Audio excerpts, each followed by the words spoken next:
Urada, Gúgara.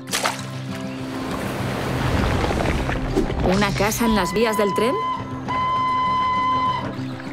Habitualmente el río ocupa un cauce que llamamos normal, pero en ocasiones puede llegar a ocupar un espacio mucho mayor. Cuando hay una crecida, el río multiplica varias veces el caudal habitual de las aguas bajas.